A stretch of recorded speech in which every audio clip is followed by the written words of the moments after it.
Start है ना। जी नमस्कार, आप देख रहे हैं बोल बिहार मीडिया। मैं हूं मृत्युंजय। मैं आज सासाराम के रिदम फाउंडेशन स्कूल तकिया में आया हूं और यहां मैं डायरेक्टर सर और प्रिंसिपल सर के केबिन में मैं पहुंचा हूं और मैं आज इनसे बात करूंगा कि आपके स्कूल की व्यवस्था किस तरह की है, यहाँ पे पढ़ाई किस तरह से होती है, आपके स्कूल में बच्चे एडमिशन क्यों लेंगे, अभिभावक क्यों प्रेरित होंगे आपके स्कूल में एडमिशन लेने के लिए। तो चलिए हम सर से बारी बारी से बात करते हैं। ये सर हैं मिस्टर अरविंद सिंह जो मैनेजमेंट का काम संभाले हुए हैं। हम इनसे बात करेंगे सर से कि सबसे पहले सर से हमारा ये क्वेश्चन रहेगा कि सर आपके स्कूल की स्थापना का मुख्य उद्देश्य क्या है। देखिए, हमारे विद्यालय की स्थापना 23 जनवरी 2012 को हुआ था और हमारे स्कूल का अगर मुख्य उद्देश्य ये कहा जाए कि इसमें कम से कम जो कमजोर वर्ग के भी परिवार हैं, वर्ग के लोग हैं, वो भी यहाँ पठन पाठन का कार्य कर सकें। बाद मेरा दूसरा क्वेश्चन ये रहेगा कि इस स्कूल की सबसे बड़ी खास बात क्या है जो अन्य विद्यालयों से अलग करती है इसको। सबसे पहले मैं आपको बता दूं कि जैसे मैंने पहले कहा कि एक जनरल किसी भी अभिभावक की पॉकेट अलाउ करे कि एक प्राइवेट सेक्टर में आकर विद्यालय को अपने बच्चों को पढ़ाए, तो हमारा फी स्ट्रक्चर इतना न्यूनतम है कि हर गार्जियन इसको अफोर्ड कर रहे हैं। दूसरा, यहाँ जितने भी अनुभवी शिक्षक हैं वो अपना काम बखूबी से करते हैं और इसकी मॉनिटरिंग मैं खुद करता हूँ और यहाँ अनुभवी और भी लोग हैं जो हमारे एडमिनिस्ट्रेशन विभाग में हैं, जो इसको देख रेख में करते हैं और इस प्रकार से हमारे अच्छे रिजल्ट भी आते हैं, जो कि इस वर्ष हमारे रिजल्ट अच्छे रहे। जो हमारे इस बार 5 से 6 बच्चे हमारे जेईई मेंस को क्रैक किया है फर्स्ट अटेम्प्ट में ही। बहुत बहुत धन्यवाद इसके लिए। एक और क्वेश्चन आपसे रहेगा सर कि अभिभावक अपने बच्चों का एडमिशन आपके ही स्कूल में क्यों कराएं। नहीं, ऐसा मैं नहीं कहूँगा कि मेरे ही स्कूल में कराएं। कोई भी अभिभावक है, अगर उनको जहाँ उचित समझ में आता है, अगर उनका पॉकेट अलाउ करता है या उनके लिए डिस्टेंस मायने रखती हैं, वे वहाँ कराएं। हाँ, मैं ये कहूँगा कि मैं अपनी गुणवत्ता को बनाए रखता हूँ। आप मेरे यहाँ आए, इसके लिए आपके लिए धन्यवाद। एक और क्वेश्चन रहेगा कि आप अपने स्कूल में बच्चों का सर्वांगीण विकास देखना चाहते हैं, तो उसके लिए आप कौन-कौन से कदम उठाते हैं और मैसेज भी क्या देना चाहेंगे?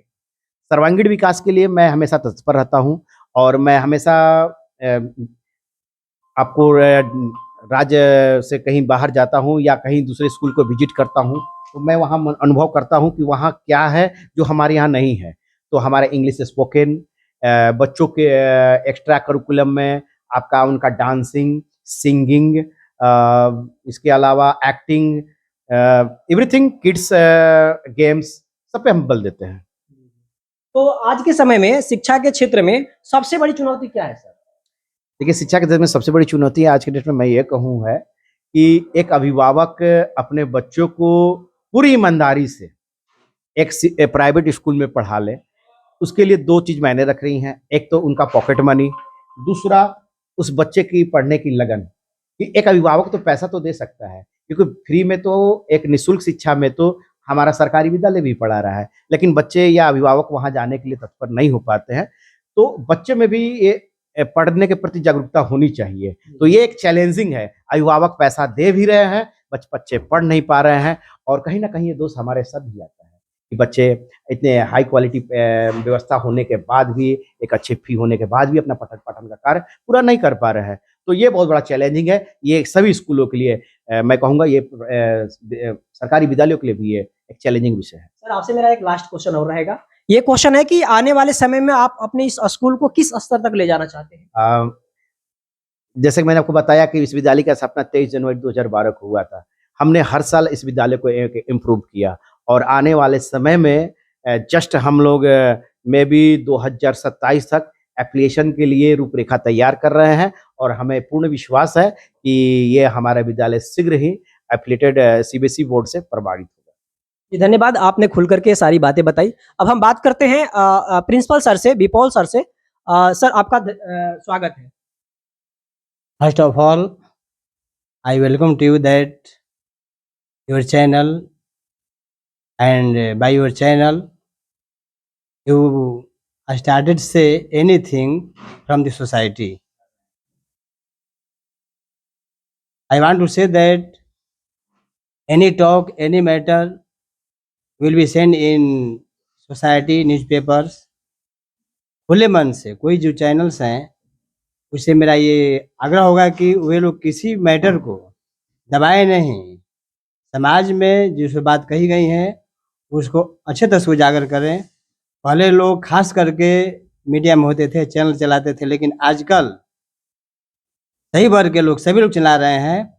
इससे समाज का विकास होगा और सबको हर चीज जानने की सुविधा हो जाएगी। सर आपसे मेरा ये क्वेश्चन है कि आपके स्कूल में पढ़ाई का तरीका कैसा है, यानी कि टीचिंग मेथड किस तरह का है?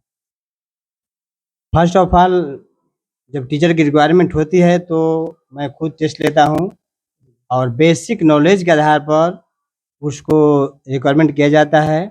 इस प्रपोजल को मैनेजमेंट ग्रुप में भेजा जाता है।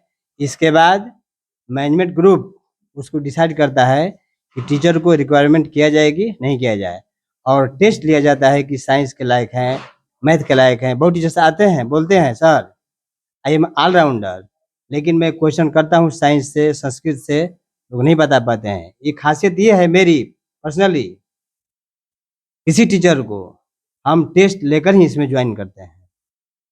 अगला क्वेश्चन रहेगा कि बच्चों के पढ़ाई के साथ साथ उनके व्यवहार और अनुशासन पर कैसे ध्यान दिया जाता है यहाँ? टीचिंग तो जरूरी है, but discipline is must of all students. सारे टीचर्स इस पर ध्यान देते हैं, और as we say that discipline makes the nation great. बिना अनुशासन का कोई आदमी विकास नहीं कर सकता है। और हम लोग भी सबसे पहले बच्चों को अनुशासन पर ध्यान देते हैं। बच्चे अनुशासित हैं तो क्लास में सारी चीज़ों को, सारे मैटरों को ध्यान सुनेंगे। अगर अनुशासित नहीं है तो टीचर बोर्ड पर पढ़ा रहे हैं, बच्चे बहुत हेड डाउन किए रहते हैं, इधर उधर झांकते रहते हैं। So first of all priority of this school discipline. जी बिल्कुल, आपने ये बात सही कही कि अनुशासन जो है बहुत ज़रूरी है। विद्यालय में अनुशासन ही जो है वो उसको विकास में एक मील का पत्थर साबित हो सकता है। हमारा नेक्स्ट क्वेश्चन है कि कमज़ोर छात्रों के लिए क्या विशेष क्लास या सपोर्ट दिया जाता है यहाँ पे? यस, जो वीक स्टूडेंट्स हैं उसको ये गाइडेंस दिया गया है टीचर्स को कि जो वीक स्टूडेंट्स है उसको कॉपी से दे करके, बुक से दे करके थोड़ा उस पर स्पेशल केयर करें, विशेष रूप से ध्यान दें ताकि गार्जियन उससे प्रभावित रहें। और उसको गार्जियन से टॉक किया जाता है कि आपके बच्चे वीक हैं। पेरेंट्स को भी बोला जाता है कि आप भी अपने बच्चों को घर पर ध्यान दीजिए, तब जाकर विद्यालय डेवलप करेगा। Not only school is responsible for it, parents is also responsible progress of the students. Next question है कि स्कूल में करिकुलम एक्टिविटीज जैसे कि आपका खेल हो गया, डांस हो गया, म्यूजिक हो गया, इसका क्या महत्व है? Except education, all activity necessary to all. बिना एक्टिविटी का ये जो मेंटल और फिजिकल बोथ डेवलपमेंट जरूरी है। अगर बच्चे का फिजिकल डेवलपमेंट नहीं है, एक्टिविटी नहीं है, खेलकूद नहीं है, तो मेंटल हो नहीं सकता है। इसलिए हम बच्चों को एनुअल स्पोर्ट्स कराते हैं, साइकिल रेस कराते हैं, सारी एक्टिविटी कराते हैं, ताकि फिजिकल एक्टिविटी से ही मेंटल डेवलप होता है। इसलिए हम लोग दोनों कराते हैं, और ये रिजल्ट ये है कि हम लोग के स्कूल के जितने बच्चे हैं यहाँ से पास आउट हुए, उसमें बहुत बच्चे नीट में गए, एसएससी में गए, जेईई मेंस में गए, बहुत बच्चे रेलवे में चले गए हैं। हम लोग सारे टीचर एक मुश्त होकर के सारे वर्कर के रूप में काम करते हैं और विद्यालय को एकदम अगले स्टेज तक ले जाने का काम करते हैं। जी नेक्स्ट क्वेश्चन आपका है कि बच्चों का एडमिशन लेते समय आप किन किन बातों का ध्यान रखते हैं? First of all I think that discipline and test.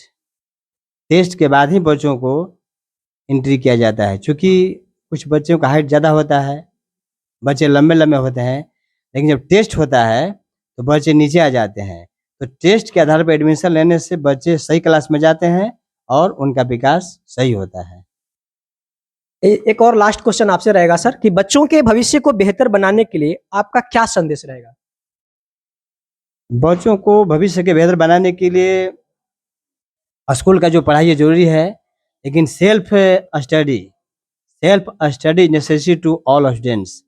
अगर जो बच्चा स्वाध्याय करेगा या टीचर्स भी अगर स्वाध्याय करते हैं, बिना पढ़ाए किसी भी टीचर को क्लास में नहीं पढ़ाना चाहिए, और बच्चों को भी जो पढ़ा दी जाती है उसको ध्यान से पढ़ना चाहिए। अगेन आकर क्लास में टीचर से पूछना चाहिए।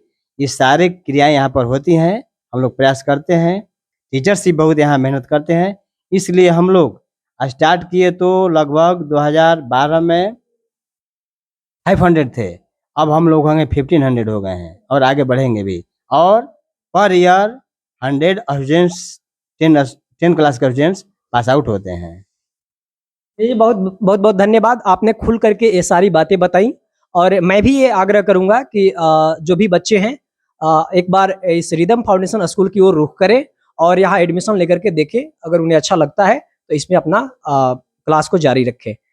तो इस तरह से आप देखते रहिए बोल बिहार मीडिया। मैं फिर मिलूंगा नेक्स्ट वीडियो में, तब तक के लिए धन्यवाद।